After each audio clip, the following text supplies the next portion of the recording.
Já, e as portas do inferno não irão derrotá-la. Aleluia,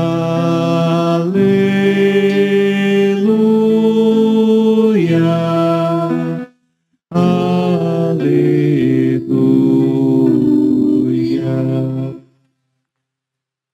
O Senhor esteja convosco. Ele está no meio de nós. Proclamação do Evangelho de Jesus Cristo, segundo Mateus. Glória a vós, Senhor. Naquele tempo, Jesus foi à região de Cesareia de Filipe e ali perguntou aos seus discípulos: quem dizem os homens ser o Filho do Homem? Eles responderam: alguns dizem que é João Batista, outros que é Elias, outros ainda que é Jeremias ou alguns dos profetas.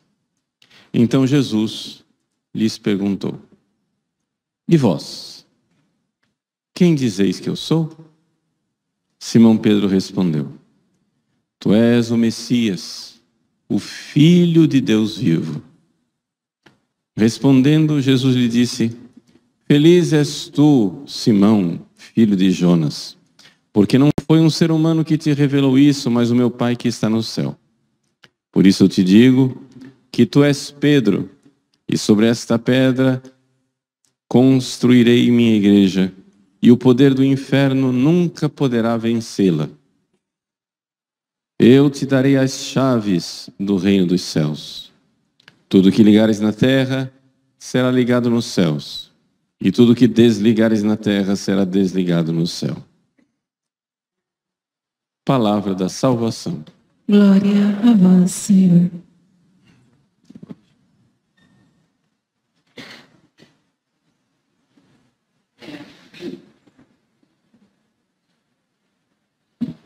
Meus queridos irmãos e irmãs, celebramos a solenidade de São Pedro e São Paulo.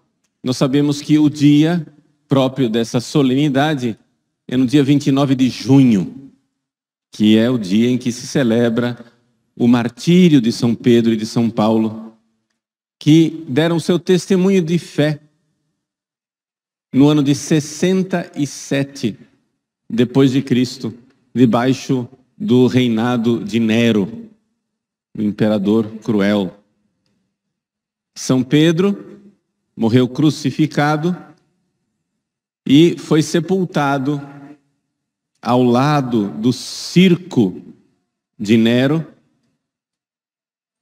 nas margens da rua chamada Via Aurélia, aos pés de uma montanha, um pequeno morro chamado Monte Vaticano. Então hoje, onde é a Basílica de São Pedro, lá em Roma, é o lugar da sepultura de São Pedro, na Via Aurélia, perto do Vaticano. E São Paulo foi decapitado e foi sepultado numa outra rua, numa outra via, a Via Ostiense, onde hoje é a Basílica de São Paulo, fora dos muros, em Roma. Esses dois apóstolos deram o testemunho da fé. E o Evangelho de hoje nos recorda o que é que isso significa. Vejam, a Igreja de Cristo, ela é edificada sobre a fé dos apóstolos. Vamos entender o que é isso. Vejam só.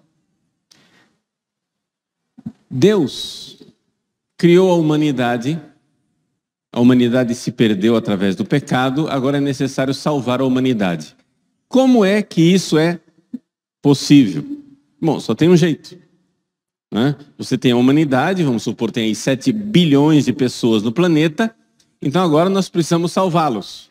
Nós precisamos pegar esta salvação que Jesus conquistou para nós na cruz, e precisamos agora aplicar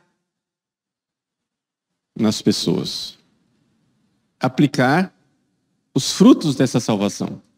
Então, se você tem 7 bilhões, você vai lá e começa, né?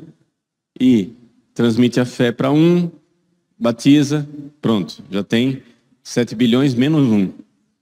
Aí transmite a fé para outro, batiza, já tem 7 bilhões menos 2. E você vai assim fazendo o povo de Deus, o corpo de Cristo. Ou seja, a sua igreja.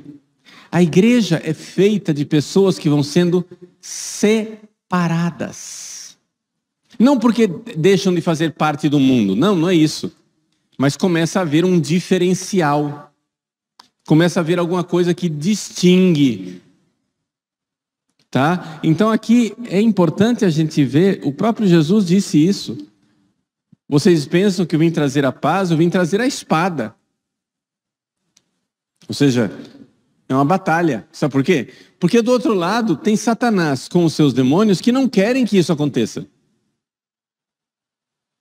Então existe uma fronteira, meus queridos. Isso aqui é uma batalha de conquista. Você vai conquistando terreno para um lado ou perdendo terreno.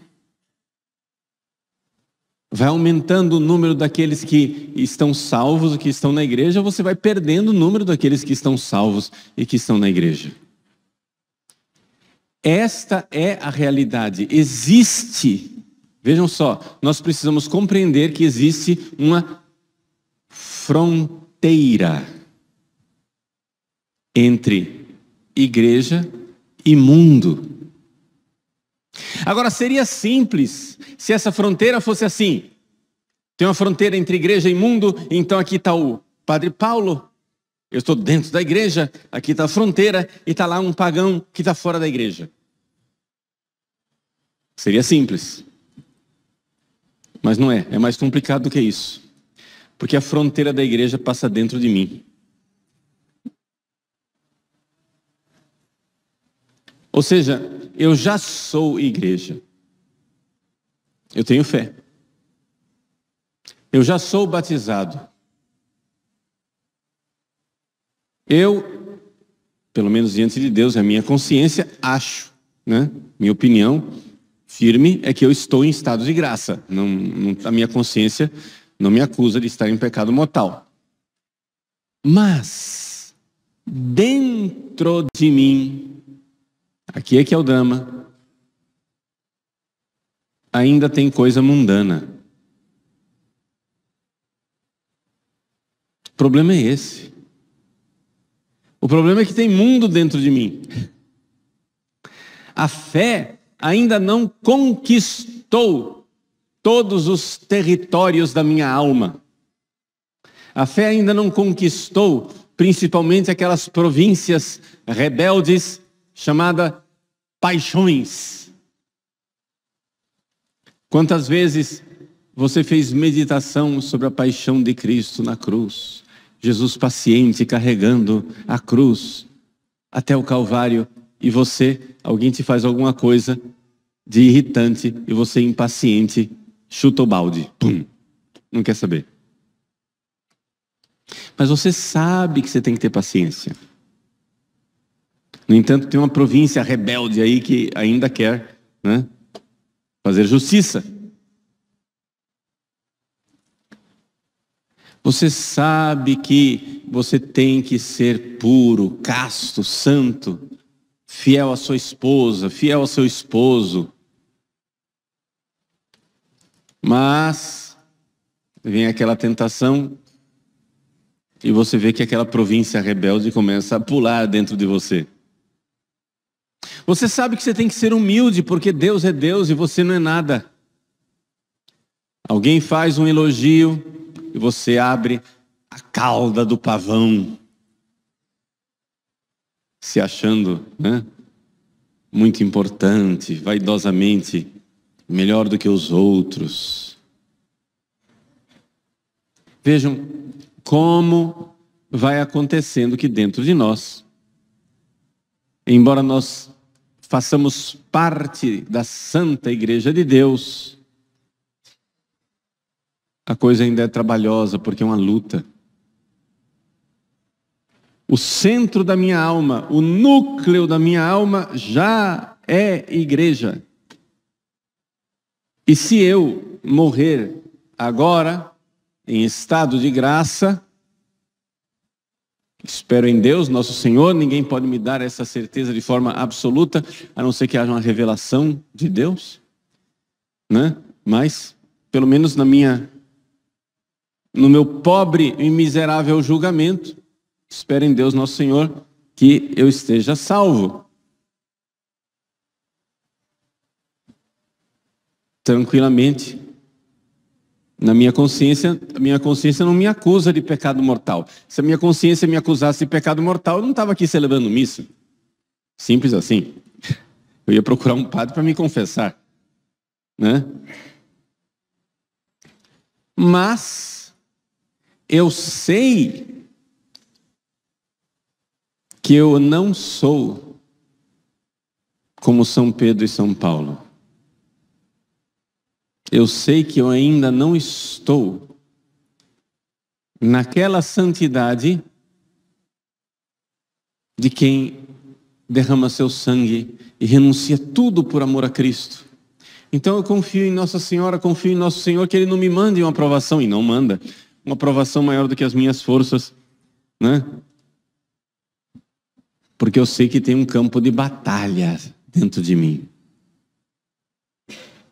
A fronteira da igreja. Então a nossa missão é, claro, evangelizar, conquistar mais irmãos, para trazê-los para a fé da igreja, mas é também expandir os territórios da fé dentro de nós. A luta é externa e é interna.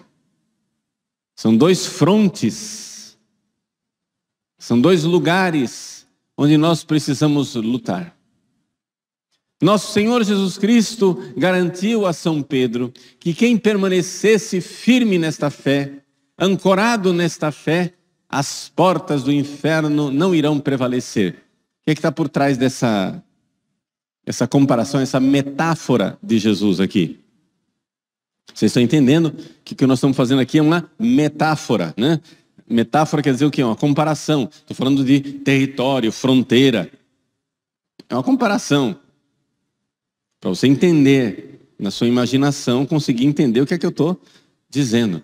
Pois bem, Jesus usa uma outra comparação. A comparação como se a igreja fosse uma cidadela, uma cidade forte, uma cidade amuralhada, com a muralha de defesa. É a fronteira. E do lado de fora, o inferno com as suas forças querendo invadir. E onde é que o inimigo tenta entrar na cidadela? Bom, na muralha sólida, difícil, né? Difícil você querer derrubar a muralha. Então, onde é que todo mundo atacava? Nas portas. As portas da cidade. E era ali que ficava concentrado o exército. Então, as forças de uma cidade ficam nas portas. Nas portas da cidade estão os melhores soldados, estão os maiores guerreiros, estão as forças, né? E quando você vai invadir uma cidade, é ali que então os inimigos vão lá com o ariete, com uma tora de madeira, pum, para bater na porta, para tentar derrubar a porta. Nosso Senhor Jesus Cristo garantiu que nos daria defesa. Non prevalebunt. As portas do inferno não prevalecerão. Vejam, existem momentos da história da igreja em que parece que nesse jogo, nessa batalha, a igreja de Cristo, né, vai perdendo, vai ser derrotada, vai ser aniquilada.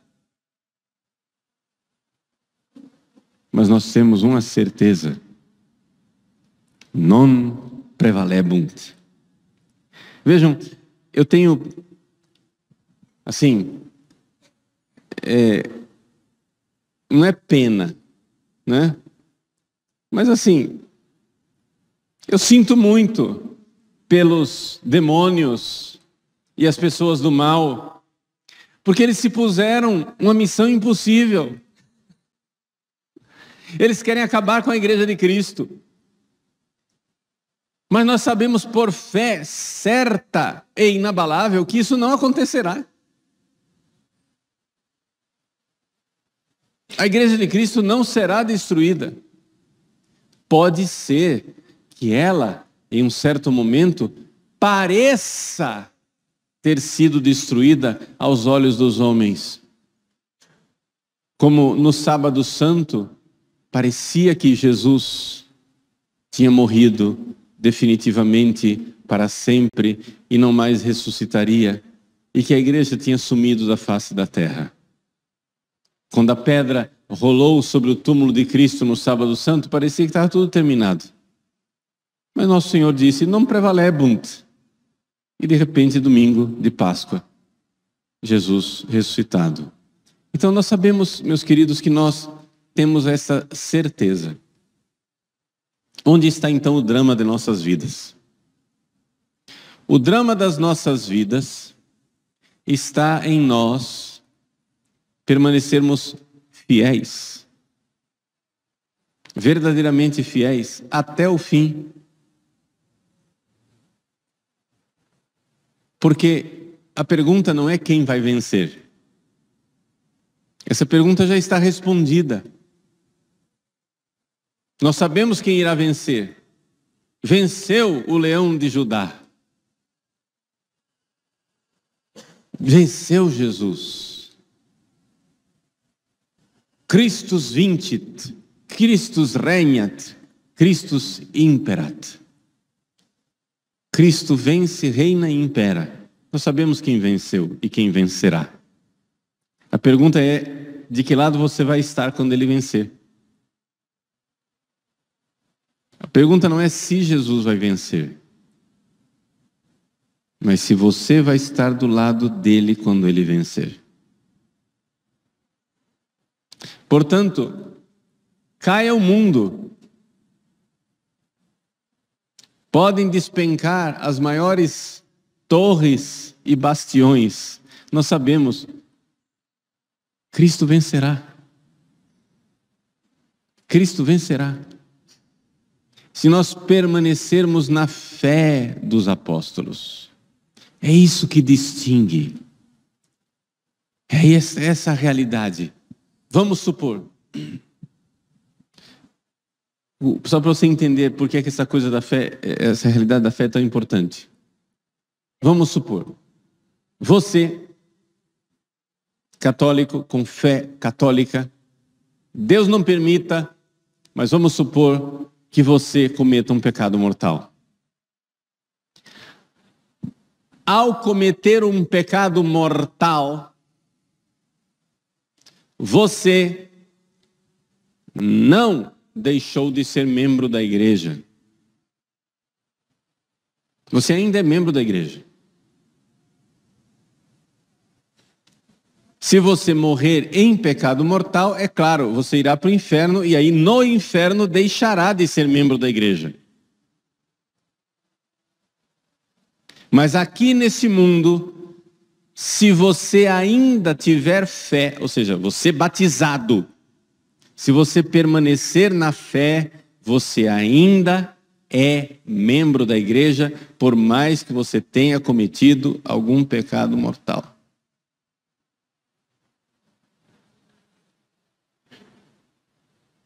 Os pecados mortais não tiram a pessoa do corpo de Cristo. A não ser que você cometa um pecado mortal. O pecado contra a fé. Ou seja, de deixar de crer. Aí é um pecado mortal. Se você deixar de ter fé, acabou. Você está fora. Para voltar a ser membro do corpo de Cristo, você precisa recuperar a fé. Não é possível Não é possível ser membro do corpo de Cristo sem fé. E que fé? A fé dos apóstolos. Creio em tudo que creio e ensina a Santa Igreja Católica. E eu estou dizendo isso por quê? Porque eu tenho em vista uma coisa bem específica, que é a seguinte: você está aqui, sentado nos bancos dessa igreja. Você está aí, ouvindo essa pregação no YouTube. Pergunta, faça exame de consciência. Você é membro da Igreja de Cristo?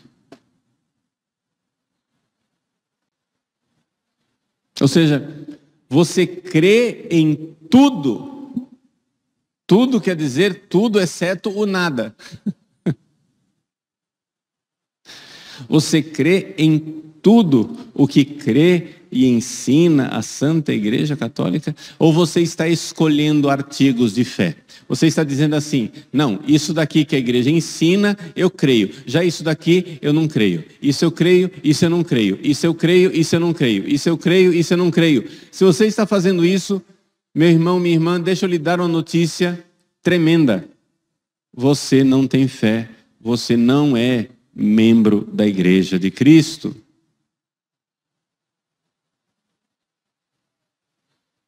Só é membro da Igreja de Cristo quem crê em tudo que crê e ensina a Santa Igreja Católica, porque Deus, verdade infalível, lhe revelou, e nesta fé eu quero viver e morrer. Isso quer dizer o seguinte, que existem artigos de fé. Por exemplo, tem coisas que você não é obrigado a crer, porque não faz parte do depósito da fé, do tesouro da igreja, que é a fé obrigatória. Por exemplo, eu creio firmemente que Nossa Senhora apareceu em Fátima. Mas pode ser que alguém não creia. Não é obrigatório você crer que Nossa Senhora apareceu em Fátima. Por quê? Porque uma aparição em Fátima não faz parte do depósito da fé. Não faz parte dos artigos do credo. Eu creio, por quê? Por que eu creio? Pelos motivos de credibilidade humana. Ué. Teve um milagre, 70 mil pessoas viram um milagre, o sol girou, as pessoas que estavam molhadas de repente ficaram enxutas. Pessoas que estavam doentes ficaram curadas. Etc. Tudo isso me leva a crer. Mas se você é cético com relação a isso, você não precisa crer nisso. No que é que você precisa crer? Você precisa crer nos artigos de fé que são dogma da Santa Igreja Católica. E qual é o dogma? Por exemplo, o dogma é que Nossa Senhora é Imaculada, que ela é a mãe de Jesus, que ela é sempre virgem, que o filho dela é Deus que se fez homem, que o filho dela morreu na cruz para perdoar os nossos pecados, que ele ressuscitou ao terceiro dia, que ele instituiu o sacramento da Eucaristia. Tudo isso é fé católica, inabalável. E que ele deixou o poder de aplicar a virtude, a força da sua cruz nos bispos e sacerdotes.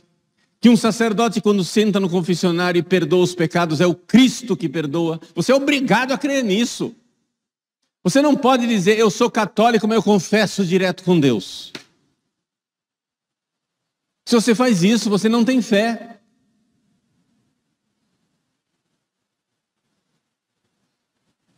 Você não pode se dizer, eu sou católico, mas ali na Eucaristia não é Jesus de verdade.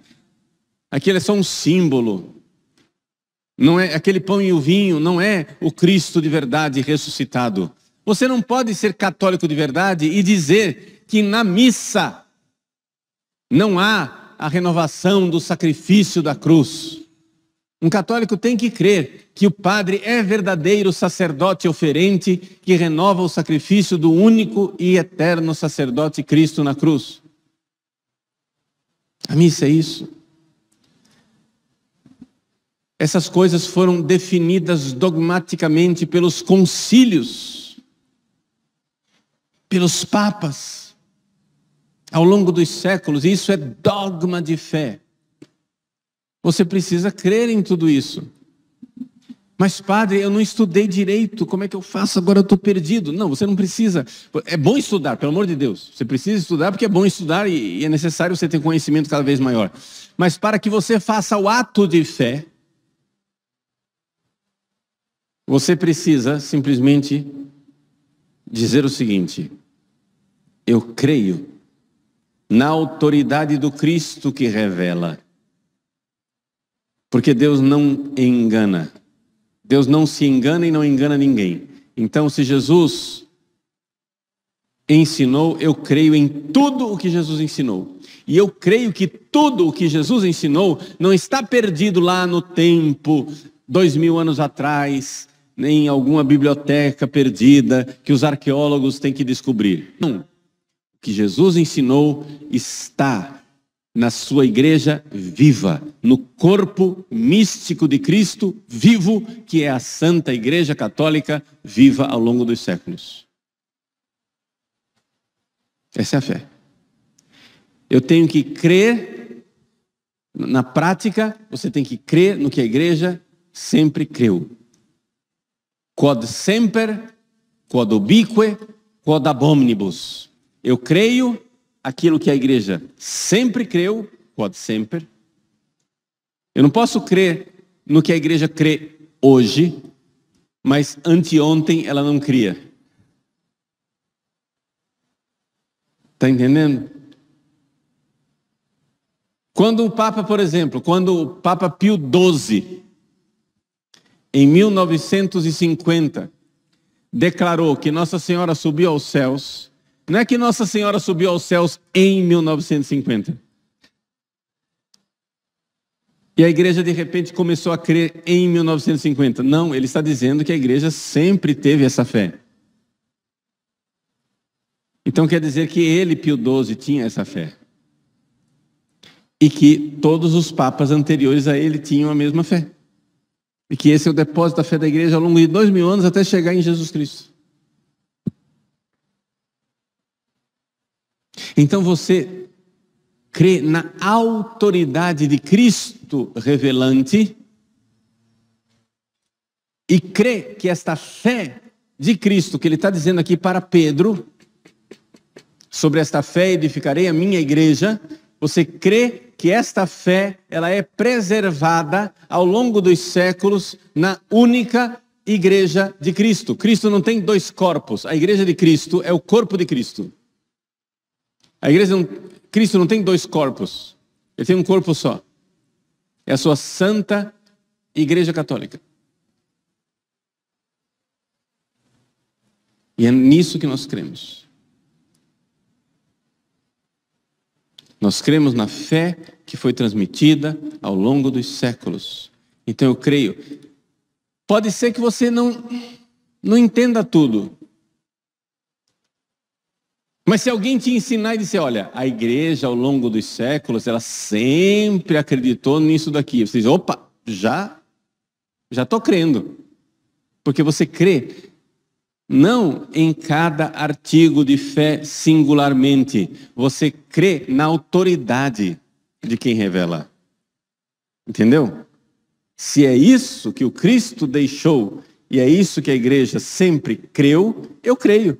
Pronto. Ao longo da sua vida, você vai ficando com ideias mais claras. Você vai estudando mais e vai percebendo cada vez mais claramente qual é a fé que você sempre teve. Porque você não diz amém para cada artigo de fé que você entende singularmente.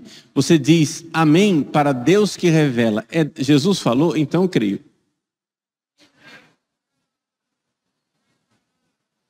Se ele disse, eu já estou crendo. Nesse sentido, era um exemplo luminoso Dom Eugênio Salles, cardeal, arcebispo do Rio de Janeiro, falecido.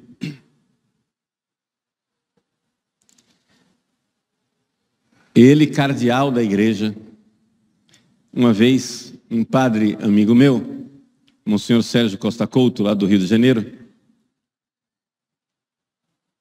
estava numa reunião com o Dom Eugênio e o Dom Eugênio expressou lá uma opinião e o Padre Sérgio, então, foi lá depois pesquisar e descobriu que aquilo que Dom Eugênio estava dizendo não era exato, não era uma heresia, mas não era minuciosamente o que a igreja... Tinha uma coisa ali, um defeitinho no jeito de dizer, que não era daquele jeito que a igreja transmitia. Aí o Padre Sérgio veio com um documento na mão, encontrou Dom Eugênio no corredor e dizia assim: Dom Eugênio, aquilo que o senhor disse, eu queria mostrar para o senhor que tem um documento da igreja que não diz... Dom Eugênio parou ele e disse: para. Antes de você falar. Antes de você falar, se o que você vai dizer é o que a igreja crê, já mudei de opinião. Eu já mudei. Antes de você dizer o que é. Você não vai me convencer pelos argumentos. Você já me convenceu pela autoridade da igreja. Se é o que a igreja crê, já mudei de opinião. Isso é ter fé. Porque eu tenho fé em quem revelou. O conteúdo pode estar mais claro ou menos claro. O conteúdo eu posso ir descobrindo com maior clareza ou não ao longo da minha vida. Veja, um cardeal da igreja, só para você não se sentir inferiorizado, eu não sei teologia, etc e tal, não, mas um cardeal está recebendo de um padre que é súdito dele. Ele podia ficar na autoridade. Quem que você pensa que você é, querendo corrigir um cardeal de Santa Romana Igreja? Não, ele é fiel. Dom Eugênio não teve essa atitude. No meio do corredor, ele disse para o padre: Padre, eu não sei o que é que você vai dizer, mas se é o que a igreja ensina, já mudei de opinião. Já mudei, agora. Não sei nem o que é, porque o nosso amém não é para o conteúdo específico. O nosso amém é para a autoridade do Deus revelante. E essa fé revelada, ela é transmitida ao longo dos séculos pela igreja. Então nós podemos, por exemplo, num congresso de teologia, debater o que é que exatamente a igreja ensina. Aí existe espaço para correntes teológicas. Porque, não, isso daqui não é bem assim, a explicação é essa, a explicação é aquela, mas a fé é a mesma. Aqueles teólogos, se são católicos, todos creem na mesma coisa e só estão melhorando a explicação, mas todos têm a atitude de fé. Eu creio, nós estamos aqui num esforço de descobrir com maior clareza, cada vez mais, o que é que a igreja sempre ensinou. Cada vez mais, cada vez mais, cada vez mais.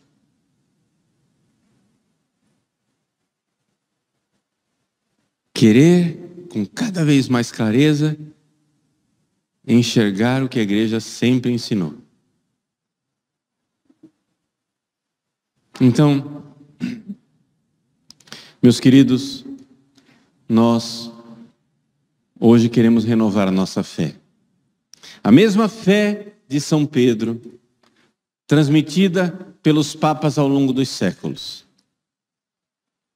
É a fé de Pedro, depois do seu sucessor Lino, depois do sucessor dele Cleto, depois do seu sucessor dele Clemente, aí vai até chegar à fé de Pio XII, de João XXIII, de Paulo VI, João Paulo I, João Paulo II, Bento XVI, Francisco. É a mesma. Se não for a mesma, não é a fé de Pedro lá. Tem que ser a mesma ao longo dos séculos, de todos eles. Todos os papas. Os 266 papas ao longo dos séculos. Porque o nosso amém é para aquilo que Jesus revelou e que nós temos a certeza que as portas do inferno não prevalecerão. Isso quer dizer o seguinte, que essa fé não vai se perder ao longo dos séculos. Mas será que alguém lá não cometeu um erro? Não.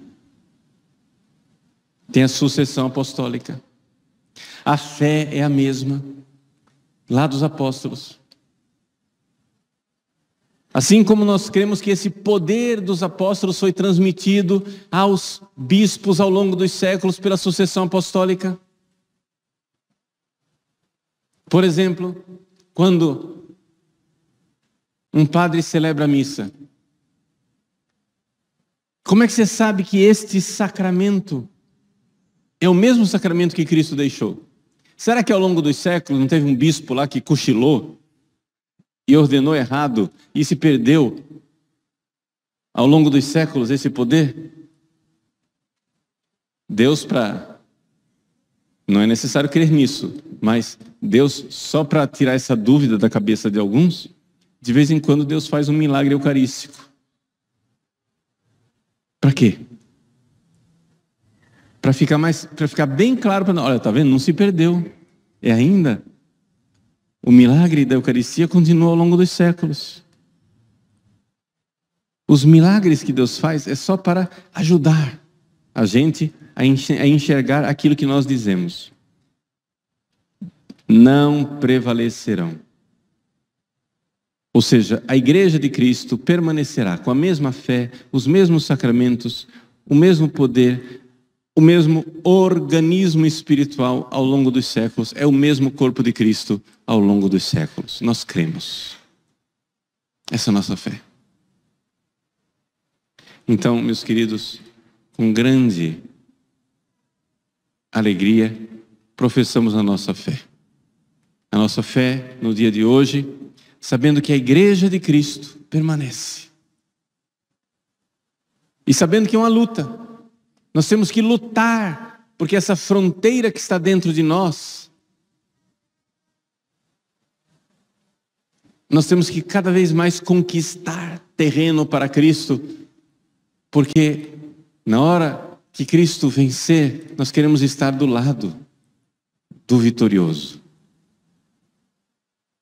Que essa fronteira da igreja cresça cada vez mais, tomando terreno dentro de nossa alma, do nosso coração, que essas províncias rebeldes que estão dentro de nós sejam cada vez mais dóceis, que nós alcancemos, a plenitude da graça, a santidade que os grandes santos alcançaram.